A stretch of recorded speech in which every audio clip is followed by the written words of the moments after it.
नमस्कार आदाब दोस्तों तीन बड़ी खबरें सामने आ रही हैं। सबसे पहली और बड़ी खबर एमआईएम पार्टी के चीफ असदुद्दीन ओवैसी के ऊपर जिस तरह से कल मेरठ से दिल्ली लौटते वक्त उनके काफिले पर फायरिंग की गई थी, उस मामले पर जो दो आरोपी अब पकड़े गए हैं उनकी तरफ से बहुत बड़ा खुलासा किया गया है दोस्तों। और इसको लेकर के अभी बड़ी खबर आ रही जिसकी जानकारी आगे आपको देने जा रहे। साथ ही साथ दूसरी बड़ी खबर आ रही है उत्तर प्रदेश से, जहां पर बीजेपी के नेता और उत्तर प्रदेश के डिप्टी सीएम केशव प्रसाद मौर्य का एक विवादित और अजीबोगरीब बयान सामने आया है उत्तर प्रदेश में आवारा पशुओं को लेकर के। किस तरह से यह भी आगे आपको दिखाएंगे, सुनाएंगे भी। साथ ही साथ अगली बड़ी खबर में हम आपको बताएंगे दोस्तों कि कर्नाटक के अंदर एक और कॉलेज में मुस्लिम लड़कियों के हिजाब पहनने पर रोक लगा दी गई है, जिसके बाद कांग्रेस पार्टी के नेता शशि थरूर ने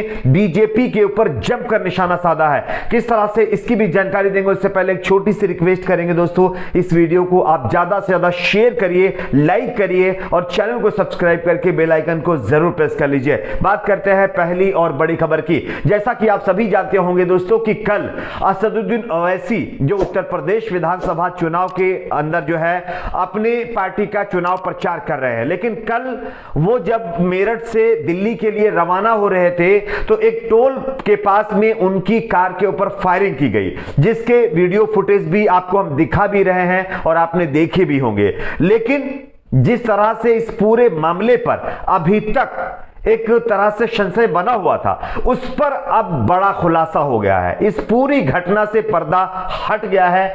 इस मामले पर दो आरोपियों को गिरफ्तार भी कर लिया गया है, जिनकी तस्वीरें हम आपको दिखाना चाहते हैं। आप उनकी तस्वीरें देख सकते हैं दोस्तों, लेकिन इन तस्वीरों को देखने के बाद आगे जो खुलासा होने जा रहा है वो इससे भी ज्यादा चौंकाने वाला है दोस्तों। सबसे पहले आप इस तस्वीर को देखिए।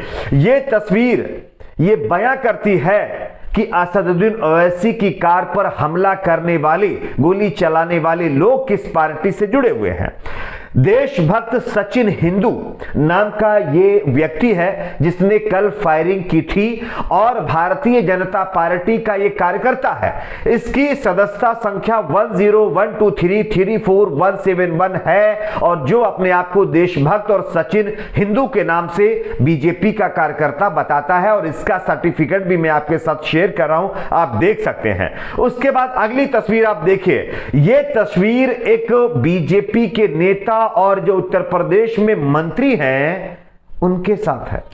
इसमें आप ग्रीन जो है कुर्ते में जो शख्स आपको नजर आ रहा है तिलक लगाए हुए, यही वो शख्स है जो गोली कांड में शामिल था और इसी ने फायरिंग की थी। उसके बाद दोस्तों एक और तस्वीर हम आपको दिखाना चाहते हैं। इस तस्वीर को भी देखिए। ये तीन लोग इस तस्वीर में खड़े हुए हैं, जिसमें बीच में एक ब्लू कलर का जो कुर्ता पहने हुआ शख्स है, यही वो शख्स है जिसने गोली चलाई थी। और ये भी एक बीजेपी नेता और दिग्गज नेता के साथ में इसकी तस्वीर वायरल हो रही है। अब आप समझिए कि असदुद्दीन ओवैसी की कार पर हमला होता है और इस हमले के बाद लगातार आरोप प्रत्यारोप का दौर जारी है। ओवैसी जी ने साफ तौर पर कहा है कि इसमें कोई बड़े पॉलिटिशियंस का हाथ हो सकता है, और अब इस मामले पर खुलासा भी हो गया है। जो बीजेपी अभी तक कहती चली आई है कि उत्तर प्रदेश में हमारी सत्ता आने के बाद लॉ एंड ऑर्डर मजबूत हो गया है और यहां पर अपराधी उत्तर प्रदेश छोड़कर या तो चले गए हैं या उनको जेल में डाल दिया गया है या फिर उनको खत्म कर दिया गया है। लेकिन अपराधी आप देख सकते हैं कहां से आ रहे हैं, किस पार्टी से आ रहे हैं, किस पार्टी से उनका कनेक्शन है। तो क्या अभी भी आपको लगता है कि जो दावे योगी जी, अमित शाह जी, मोदी जी कर रहे हैं उनके दावे में थोड़ी भी सच्चाई है? क्या ये एक बहुत बड़ा क्वेश्चन नहीं खड़ा होता है कि यूपी में लॉ एंड ऑर्डर मजबूत है, और अगर है तो इस तरह की घटना एक पार्टी के चीफ के ऊपर खुलेआम गोली चला दी जाती है? क्या आप समझ सकते हैं कि वहां पर आम जनता का क्या हाल होगा? खैर, एक और खबर की बात करते हैं दोस्तों। यहां पर अगली बड़ी खबर आ रही है उत्तर प्रदेश के विधानसभा चुनाव के बीच उत्तर प्रदेश के डिप्टी सीएम केशव प्रसाद मौर्य का एक अजीबोगरीब बयान। जिस तरह से उत्तर प्रदेश में आवारा पशु आज किसानों की फसलों को बर्बाद करके किसानों को बड़ा नुकसान पहुंचा रहे हैं, इस मामले पर उन्होंने बयान दिया है। आप देखिए उनके बयान को बोलता हिंदुस्तान ने लिख करके यानी बताया है, चुनाव में सपा वाले यानी कि ये केशव प्रसाद मौर्य का बयान है आवारा पशुओं को लेकर के। उन्होंने कहा है कि चुनाव में समाजवादी पार्टी वाले भाजपा को बदनाम करने के लिए जानवर छोड़ रहे हैं। उनके ही ये जानवर हैं जो आज पूरे उत्तर प्रदेश में आवारा पशुओं के तौर पर आप देख सकते हैं। ये एक डिप्टी सीएम का बयान है। अब आप समझिए, चुनाव तो अभी आ गया है। जब से योगी जी की सरकार उत्तर प्रदेश में आई है, तब से पूरे प्रदेश में किसानों की फसलों को ये जो आवारा पशु हैं वो बर्बाद कर रहे हैं, जिसकी वजह से किसानों को पूरी पूरी रात अपनी फैमिली को छोड़ करके अकेले घर पे खेतों में जाकर के यानी रात गुजारनी पड़ती है। लेकिन जब बीजेपी के ऊपर इसका कोई सवाल करता है, इसको लेकर के सवाल पूछता है, तो बीजेपी के नेता बताते हैं कि समाजवादी पार्टी के नेता और उनके कार्यकर्ता और समाजवादी पार्टी से जुड़े हुए लोग गायें छोड़ रहे हैं, आवारा पशु छोड़ रहे हैं। क्या आपको लगता है कि यह बयान एक तरह से सेंसलेस नहीं है? खैर, आपकी अपनी इस पर क्या राय नीचे कमेंट बॉक्स में जरूर बताइए। एक और खबर की बात करते हैं, कर्नाटक से आ रही है, जहां पर एक बार फिर से एक और कर्नाटक के कॉलेज में मुस्लिम लड़कियों को हिजाब पहनने से रोका गया है। और इस हिजाब को रोकने के बाद तमाम राजनीतिक पार्टियों के नेताओं के बयान आने शुरू हो गए हैं। महबूबा मुफ्ती और उमर अब्दुल्ला ने इस मामले पर एक बड़ा बयान दिया है। मैं आपको दिखाना चाहता हूं, आप देख सकते हैं। उन्होंने महबूबा मुफ्ती ने एक तरह से एक ट्वीट किया है। उन्होंने अपने ट्वीट में कहा है कि बेटी बचाओ बेटी पढ़ाओ एक खोखला नारा है।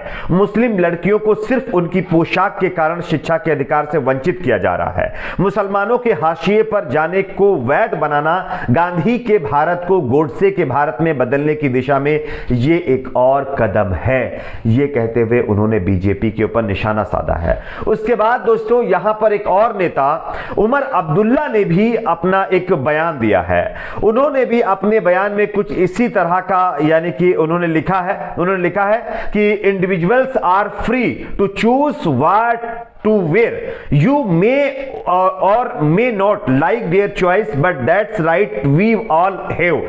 If this public and wear saffron robes, then these girls can use hijab. Muslim are not second class citizens। यानी कि इनका साफ तौर पर कहना है, पर जो है उमर अब्दुल्ला ने ये ट्वीट किया है। इसमें उन्होंने साफ तौर पर कहा है कि किसी व्यक्ति को क्या पहनना है इसके चुनाव के लिए वो स्वतंत्र है। आप उनकी पसंद को पसंद या नापसंद कर सकते हैं, लेकिन यह हम सभी का अधिकार है। अगर जनप्रतिनिधि भगवा वस्त्र पहन सकते हैं तो ये लड़कियां भी हिजाब पहन सकती हैं। मुसलमान दोयम दर्जे का नागरिक नहीं है, यह कहते हुए उन्होंने सीधे तौर पर एक पार्टी के ऊपर निशाना साधा है। लेकिन यह सवाल भी है दोस्तों, आज हमारे देश में कभी हिजाब पहनने पर पाबंदी लगाई जाती है, कभी हरे कलर के कपड़े पहनने पर कमेंट किए जाते हैं, कभी जो है कुछ करने पर कमेंट किए जाते हैं, कभी किसी को एंटी नेशनल करार दिया जाता है। इस तरह का एक बहुत बड़ा प्लान चल रहा है और इस प्लान में अब लड़कियों को भी, जो बेटी बचाओ बेटी पढ़ाओ के नारे पर मोदी जी एक मुहिम चला रखी है उन्होंने, लेकिन उनकी ही मुहिम का यहां पर कोई असर नहीं है। कर्नाटक के अंदर लड़कियों को हिजाब पहनने की वजह से स्कूल में कॉलेज में एंट्री नहीं मिल रही है। क्या आपको लगता है ये एक लोकतांत्रिक देश के अंदर ठीक है? नीचे कमेंट सेक्शन में जरूर बताइए। वीडियो को लाइक शेयर, चैनल को सब्सक्राइब जरूर करें।